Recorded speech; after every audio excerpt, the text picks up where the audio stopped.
इंदौर की महू विधानसभा से विधायक उषा ठाकुर ने हालिया ट्रक हादसे को बड़ी साजिश का हिस्सा बताया। उन्होंने दावा किया कि विश्व भर में ऐसी 8 घटनाएं सामने आई जिसमें मुस्लिम समुदाय के लोग शामिल रहे हैं। उन्होंने मामले की उच्च स्तरीय जांच की मांग की। कोई इतना क्रूर और इतना लापरवाह कैसे हो सकता है। मैं खुद भी थोड़ी ही देर बाद वहां पर पहुंची थी कि एक आदमी फंस गया है, गाड़ी में आग लग गई है और वो चालक है कि उसको होश ही नहीं है, भगाता ही जा रहा। मैं उस अपने वीर भाई पंकज का बहुत अभिनंदन, और मैं सोचती हूँ कि कई सब लोग उसके ऋणी होंगे कि उसने बड़ी जाबाजी दिखाते हुए उस ट्रक को रोका, वगरना ना जाने कितनी तबाही वो और करता। कई बार मन में शक होता है कि ये कोई सुनियोजित षड्यंत्र तो नहीं है, क्योंकि ऐसे पूरे विश्व में हम दृष्टि दौड़ाएं तो कम से कम इस प्रकार की 8-9 घटनाएं घटी हैं।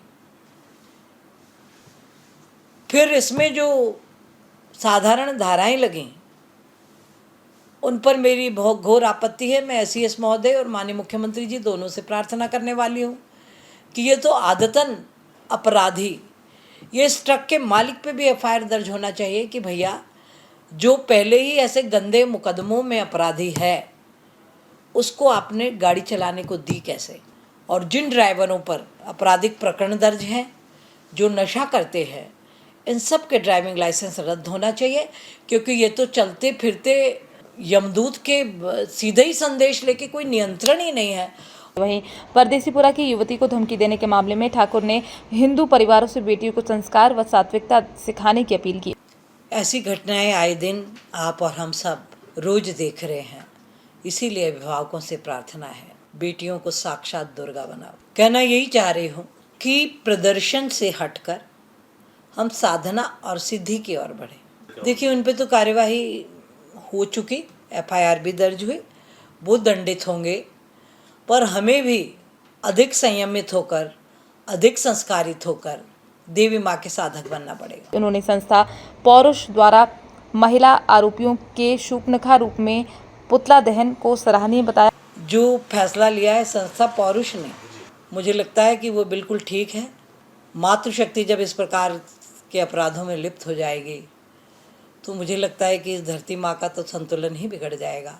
और नवरात्रि पंडालों में मुस्लिमों के प्रवेश पर फूहड़ कपड़ों पर रोक लगाने की बात कही कि पहले तो जो अल्पसंख्यक समुदाय के लोग गरबा में प्रवेश चाहते हैं वो अपने धर्म गुरुओं से अनुमति ले, क्योंकि इस्लाम तो मूर्ति पूजक है नहीं। तो क्या आपको मूर्ति पूजा का अधिकार आपका धर्म देता है जो आप यहाँ पर आराधना के लिए आए? दूसरा, आप आते हैं तो अपनी पहचान छुपा कर मत आइए। अपना आधार कार्ड, अपना समग्र आईडी, अपना मतदाता परिचय पत्र लेकर आइए, और फिर अकेले तो कदापि मत आइए।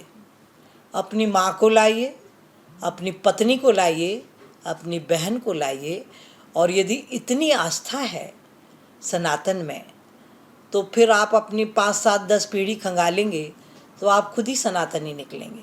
तो सनातनी हो जाइए, जनेऊ पहन लीजिए और आइए, गरबा पंडाल में आप सबका स्वागत है। आयोजन होता है। देखिए, मैं तो जितने भी हमारे धर्म गुरु हैं सभी से हाथ जोड़कर प्रार्थना करती हूँ कि देवी माँ का पंडाल, देवी माँ को स्थापना का अधिकार किसे हो?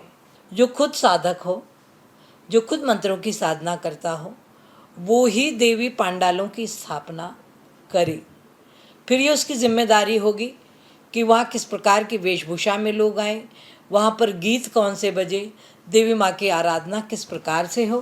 प्रधानमंत्री मोदी के स्वदेशी अभियान की तारीफ करते हुए उन्होंने इसे भारत को 2047 तक विश्व गुरु बनाने की दिशा में अहम कदम बताया।